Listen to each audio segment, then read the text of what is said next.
오늘은 CNN 트래블에 올라온 기사를 가져와 봤습니다. 그 제목은 서울, 현대문화의 최전선에 있는 도시. 최근 해외 언론에 나오는 한국 여행기나 한국 여행 가이드 기사들을 보면 반드시 나오는 내용이 있습니다. 바로 한국 문화, 그 중에서도 K-POP 등의 대중문화 이야기죠.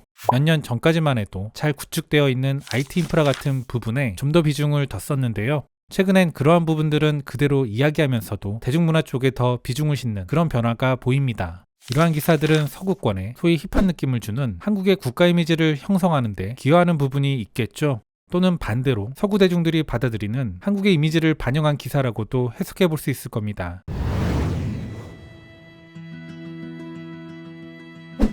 서울은 현대문화의 최전선에 있는 도시다. 그룹 방탄소년단이 세계에서 가장 잘 나가는 밴드가 되고 영화 기생충이 아카데미 작품상을 수상하는 등 K-POP과 K-드라마 붐의 중심지이기도 하다. 최첨단 기술과 전통에 대한 깊은 존중이 어우러진 서울. 이런 서울은 21세기 가장 매력적이고 중요한 도시 중 하나가 되었다. 서울은 보이밴드와 걸그룹이 메타버스를 통해 가상세계에서 팬들을 만난다. 그리고 나이가 꽤 있는 한국인들도 새로운 기술을 받아들이는 곳이다. 유튜브에서 인기를 얻고 있는 제재는 이러한 현상과 그 배경을 이해하는 데 가장 적합한 인물일 것이다. 그녀는 구독자 수가 200만 명에 육박하는 문명특급 유튜브 채널에서 한국 음악, 영화, 드라마의 대스타들을 인터뷰한다. 그녀의 영상에는 헐리우드 유명인사 외에도 래퍼 제이홉, 보이밴드 투모로우바이투게더, 세븐틴과의 인터뷰가 포함되어 있다. 이들의 명성은 최근 몇 년 동안 급격히 높아졌다. 이는 한국인들이 새로운 기술에 대한 지속적인 관심을 갖고 국내외 팬들과의 관계를 발전시킨 결과이기도 하다. 제재는 한국인의 인터넷 사용, 특히 소셜미디어 사용이 한국이 글로벌 문화 강국으로 발전하는 데 큰 도움이 되었다고 생각한다. 한국 사람들은 흥미로운 걸 좋아하는 것 같아요. 사진이나 동영상을 찍고 인터넷을 통해 업로드하면 그 콘텐츠는 전 세계로 퍼져나갑니다. 제재는 자신을 밀레니얼 세대와 젊은 Z세대 사이의 가교 역할을 하는 세대의 일원이라고 설명한다. 또한 자신이 대표하는 세계가 뉴트로라고 부르는 새로운 시각의 일부라는 점도 강조하고 싶어한다. 이 개념에 대해 그녀는 소셜미디어와 인터넷이 제공하는 최신 기술에 대한 애정과 함께 1980년대와 1990년대의 매력이 결합된 것이라고 말한다. 복고에 새로움을 더한 게 뉴트로입니다. 한국에선 뉴트로라는 말이 널리 퍼지고 있죠. 뉴트로는 젊은이들만을 위한 것이 아니다. 조현주 씨는 은퇴한 그래픽 디자이너로 유튜브 채널에서 허리지행이라는 이름으로 활동하고 있다. 그녀는 이 채널이 기성세대도 음식부터 패션에 이르기까지 K-미디어와 문화에 흠뻑 빠질 수 있다는 것을 보여줄 수 있는 공간이라고 설명한다. 그녀는 자신의 채널을 통해 유럽에서 구입한 의상에 대해 이야기하고 서울에서 가장 핫한 음식을 찾을 수 있는 최고의 장소에 대한 팁도 제공한다. 마약김밥이라고 부르는 미니김밥을 찾기 위해 전통시장을 돌아다니는 그녀에게 왜 유튜브를 하냐고 물었다. 은퇴했으니까요.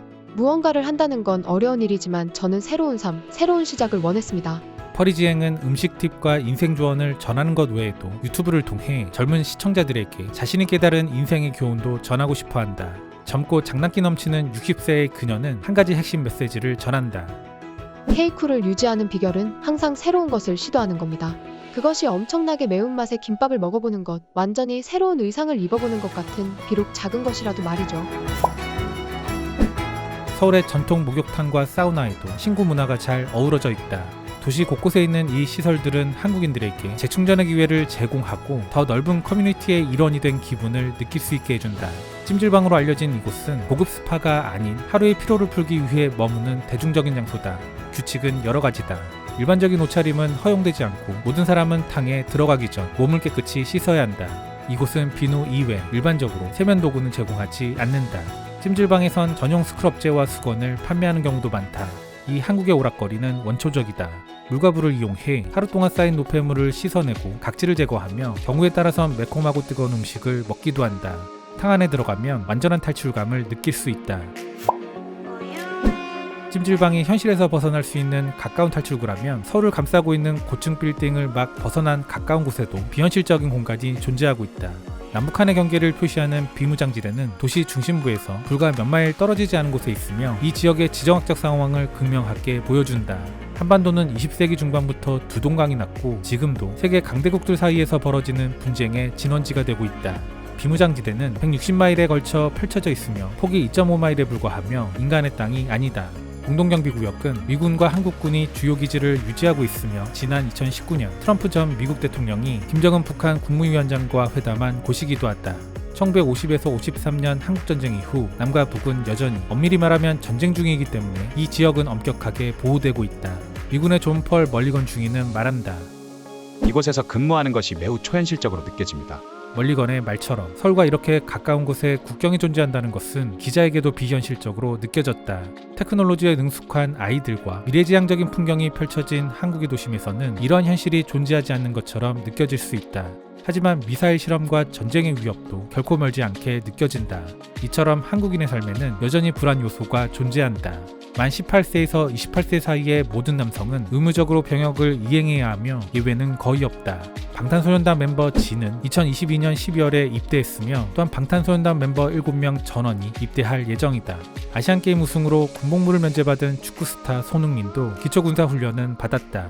한국인들의 애국심과 K-팝, K-드라마, 유트로에 대한 자부심은 모두 서울을 다른 어떤 도시와도 비교할 수 없는 도시로 만드는 데 기여하고 있다. 사회 곳곳에 스며든 전통에 대한 존중을 유지하면서 새로운 것의 첨단을 영리하게 균형 잡는 곳, 그곳이 바로 서울이다. 해외 유명 매체들의 여행 관련 카테고리의 특징이 하나 있는데요. 단순히 여행지의 즐길거리에만 초점을 맞추진 않는다는 겁니다. 바로 그 나라 또는 그 여행지의 특성과 문화, 더 나아가 정치, 사회적 환경에도 초점을 맞춘다는 거죠. 이는 여행을 대하는 국내 언론과 해외 언론 간 기본적인 접근 방법에 차이가 있는 게 아닐까 싶기도 합니다. 개인적으로는 우리 언론들도 닮았으면 하는 부분이 이런 건데요. 일반 블로거나 여행 유튜버들을 통해서도 충분히 얻을 수 있는 정보들을 넘어선 그런 기사들, 그 나라를 좀 더 이해하고 받아들일 수 있는 그런 기사들, 우리 언론에서도 그런 식의 여행 관련 기사들을 볼 수 있는 날이 오길 바라봅니다.